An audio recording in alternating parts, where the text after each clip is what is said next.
नमस्कार। ये आकाशवाणी पटना है। अब आप खालिद रशीद से प्रादेशिक समाचार सुनिए। पहले मुख्य समाचार। प्रधानमंत्री नरेंद्र मोदी ने कहा, आत्मनिर्भर भारत अभियान वंचित लोगों के भविष्य निर्माण का जरिया बना। 79% से अधिक टीकाकरण के साथ कोविड टीकाकरण के मामले में बिहार लगातार दूसरे सप्ताह देश भर में पहले स्थान पर। स्वदेशी खिलौना उद्योग को बढ़ावा देने के लिए वेबसाइट लॉन्च। देश में पहली बार 27 फरवरी से 4 दिवसीय वर्चुअल खिलौना मेले की होगी शुरुआत। और लखीसराय जिले के चानन थाना क्षेत्र में सुरक्षा बलों ने मुठभेड़ में कट्टर नक्सली मनसा कोड़ा को मार गिराया। बुलेटिन की शुरुआत इस संकल्प के साथ। कोविड-19 महामारी के खिलाफ देश एकजुट होकर लड़ रहा है। आप भी हमारे साथ सुरक्षा और बचाव के 3 आसान एहतियाती उपायों का संकल्प लें। कोविड-19 से बचाव और सुरक्षित रहने के 3 उपाय। मास्क लगाएं, 2 गज दूरी है जरूरी, सुरक्षित दूरी रखें, हाथ और मुंह साफ रखें। अब समाचार विस्तार से। प्रधानमंत्री नरेंद्र मोदी ने कहा है कि आत्मनिर्भर भारत अभियान निर्धनों, किसानों, श्रमिकों और मध्यम वर्ग के भविष्य निर्माण का माध्यम बनता जा रहा है। पंडित दीनदयाल उपाध्याय की पुण्यतिथि पर भाजपा सांसदों को संबोधित करते हुए उन्होंने ये बातें कहीं। जब हमारा देश समर्थ होगा तभी तो हम दुनिया की सेवा कर पाएंगे, एकात्म मानव दर्शन को सार्थक कर पाएंगे। दीनदयाल उपाध्याय जी भी यही कहते थे। उन्होंने एक स्थान पे लिखा था, एक सबल राष्ट्र ही विश्व को योगदान दे सकता है। यही संकल्प आज आत्मनिर्भर भारत की मूल अवधारणा है। इसी आदर्श को लेकर ही देश आत्मनिर्भरता के रास्ते पर आगे बढ़ रहा है। कोरोना काल में देश ने अंत्योदय की भावना को सामने रखा और अंतिम पायदान पर खड़े हर गरीब की चिंता की। आत्मनिर्भरता की शक्ति से देश ने एकात्म मानव दर्शन को भी सिद्ध किया, पूरी दुनिया को दवाएं पहुंचाई और आज दुनिया को वैक्सीन भी पहुंचा रहा है। प्रधानमंत्री ने कहा कि बुनियादी ढांचे के क्षेत्र में हो रहे परिवर्तन नागरिकों का जीवन आसान बनाएंगे। प्रधानमंत्री ने कहा कि दुनिया में भारत का कद तेजी से बढ़ रहा है और हर भारतीय को इस पर गर्व होगा। उन्होंने कहा कि हमारी राजनीति में देश के लिए नीति बनाना सर्वोपरि है। श्री मोदी ने कहा कि दीनदयाल उपाध्याय के आदर्श अब भी प्रासंगिक हैं और वे हम सभी के लिए प्रेरणा स्रोत हैं। एकात्म मानव दर्शन का उनका विचार मानव मात्र के लिए था। इसलिए जहां भी मानवता की सेवा का प्रश्न होगा, मानवता के कल्याण की बात होगी, दीनदयाल जी का एकात्म मानव दर्शन प्रासंगिक रहेगा ही रहेगा। एकात्म मानव दर्शन में विशेष रूप से इन 3 शब्दों में व्यष्टि से समष्टि की यात्रा व्यक्त होती है, स्वार्थ से परमार्थ की यात्रा का मार्ग स्पष्ट होता है और मैं नहीं तू ही का संकल्प भी सिद्ध होता है। हमारे यहाँ कहा गया है, स्वदेशे पूज्यते राजा, स्वदेशे पूज्यते राजा, विद्वान सर्वत्र पूज्यते। अर्थात सत्ता की ताकत से आपको सीमित सम्मान ही मिल सकता है। जहां सत्ता की ताकत प्रभावी होगी वहीं सम्मान मिलेगा, लेकिन विद्वान का सम्मान हर जगह होता है। दीनदयाल जी इस विचार के साक्षात जीता जागता उदाहरण है।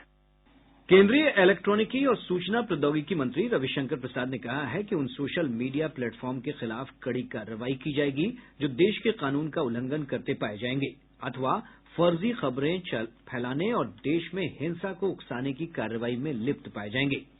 राज्यसभा में आज ट्विटर, फेसबुक, व्हाट्सएप तथा लिंक्डइन का नाम लेते हुए श्री प्रसाद ने कहा कि इन प्लेटफॉर्म का देश में लाखों लोग उपयोग करते हैं।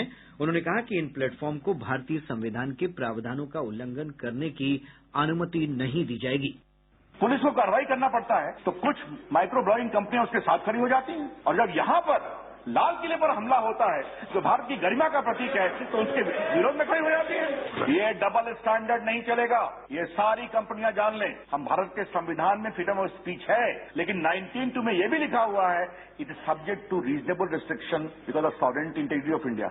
ये क्या मजाक है कि आप Narendra Modi massacre of kisan hashtag करते हैं? इसका मतलब क्या है? आप वैमनस्य न फैलाएं, आप हिंसा न फैलाएं, झूठी खबरें न फैलाएं, और भारत के संविधान और भारत के कानून का पालन करें। इसमें हम बहुत ही सख्त रहें। मुख्यमंत्री नीतीश कुमार ने आज प्रधानमंत्री नरेंद्र मोदी से दिल्ली में मुलाकात की और राज्य के विकास के विभिन्न मुद्दों पर चर्चा की। प्रधानमंत्री से भेंट के बाद पत्रकारों से बातचीत करते हुए श्री कुमार ने कहा कि राज्य के विकास से जुड़े तमाम बिंदुओं पर चर्चा हुई है। मुख्यमंत्री ने कहा कि उनकी सरकार के कार्यकाल के दौरान विभिन्न क्षेत्रों में उल्लेखनीय कार्य हुए हैं। बिहार में कितना ज्यादा एजुकेशन का विकास हुआ है, कितना ज्यादा सड़कों का निर्माण हुआ है, कितने लोगों को काम करने का मौका मिला है, कितना व्यापार बढ़ा है। हाँ, उद्योग उस तरह से नहीं बढ़ा, लेकिन देख लीजिए व्यापार कितना बढ़ा। पहले क्या था, आमदनी कितनी बढ़ी है, राज्य का जो बजट है आप उसको देख लीजिए। कहाँ जब हम लोग आए थे तो मुश्किल से 24,000 करोड़ रुपए का भी नहीं था, अब देखिए तो 2 लाख करोड़ रुपया से ज्यादा का हो रहा है। हर तरह से सब काम हो रहा है डेवलपमेंट के काम में शुरू से। और गौरतलब है कि दिल्ली दौरे के पहले दिन कल मुख्यमंत्री ने गृह मंत्री अमित शाह और भाजपा के राष्ट्रीय अध्यक्ष जेपी नड्डा से भी मुलाकात की थी। स्वदेशी खिलौना उद्योग को बढ़ावा देने के लिए आज द इंडिया टॉय फेयर का शुभारंभ किया गया। केंद्रीय शिक्षा मंत्री रमेश पोखरियाल निशंक, कपड़ा मंत्री स्मृति ईरानी और वाणिज्य तथा उद्योग मंत्री पीयूष गोयल ने इसका शुभारंभ किया। इस अवसर पर श्री निशंक ने कहा कि खिलौना उत्पादकों को एक मंच पर लाने के लिए यह पहल की गई है। उन्होंने कहा कि इसी माह 27 तारीख से वर्चुअल प्लेटफॉर्म पर 4 दिवसीय खिलौना मेले का आयोजन किया जाएगा। इस मंच पर देश का यह पहला खिलौना मेला होगा। आज जिस पोर्टल का आज ये शुभारंभ हो रहा है, जिस पे जितने भी हमारे देश के जितने भी ये शिल्पकार हैं, जितने भी खिलौना उद्योग से जुड़े उद्योगपति हैं, उन सारे खिलौनों को वो इस पोर्टल पर ला करके खड़ा करेंगे, जो भी उन्होंने जिस तरीके से किया है, और हम इस प्लेटफॉर्म पर उनके सब चीज को एकत्रित कर रहे हैं। पटना उच्च न्यायालय ने पटना नगर निगम की महापौर सीता साहू से अविश्वास प्रस्ताव मामले में दायर याचिका की सुनवाई करते हुए 18 फरवरी तक जवाब दाखिल करने को कहा है। याचिका में महापौर पर भ्रष्टाचार के गंभीर आरोप लगाए गए हैं। मामले की अगली सुनवाई 25 फरवरी को होगी। प्रादेशिक समाचार आप आकाशवाणी पटना से सुन रहे हैं।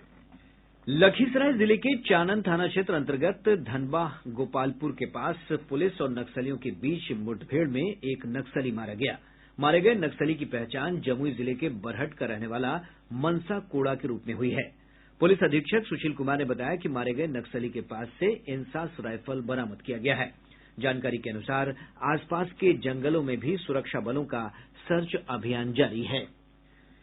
प्रदेश में अब तक 4,29,760 लोगों को कोविड के टीके दिए जा चुके हैं। इनमें 3,90,250 स्वास्थ्यकर्मी और 39,510 अग्रिम पंक्ति के कर्मचारी हैं। प्राप्त जानकारी के अनुसार राज्य में अब तक लक्ष्य का 79.4% टीकाकरण किया जा चुका है।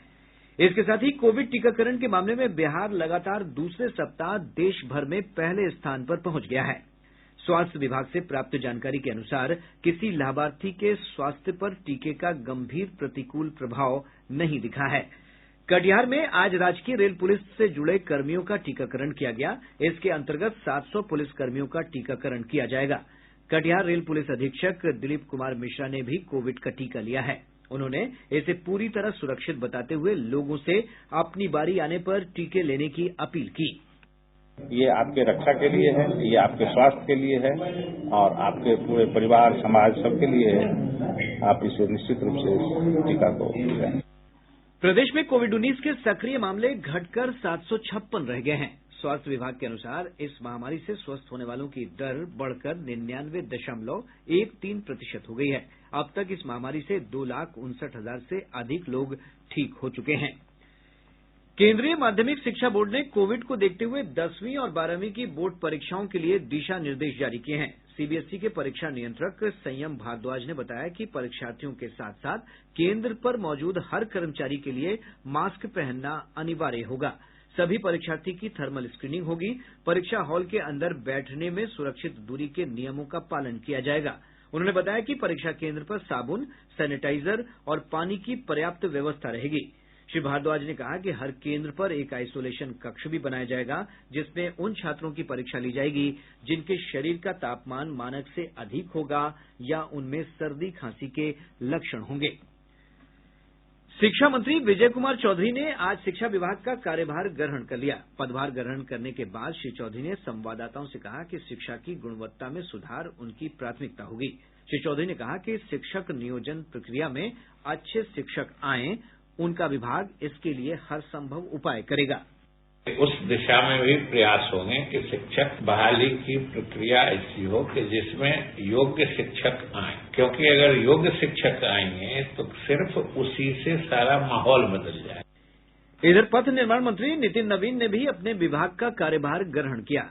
इसके बाद संवाददाताओं से बातचीत में श्री नवीन ने कहा कि विभाग के अंतर्गत अधिक से अधिक रोजगार के अवसर सृजित करना उनकी प्राथमिकता होगी। मंत्री ने कहा कि आने वाले समय में पथ निर्माण विभाग के अंतर्गत 19 लाख से अधिक रोजगार के अवसर विकसित किए जाएंगे। प्रदेश में अधिकांश हिस्सों में मौसम शुष्क बना हुआ है। धूप खिली रहने से ठंड में कमी आई है। मौसम वैज्ञानिक अमित सिन्हा ने बताया कि प्रदेश में रात के तापमान में 1 से 2 डिग्री सेल्सियस की बढ़ोतरी दर्ज की जा रही है।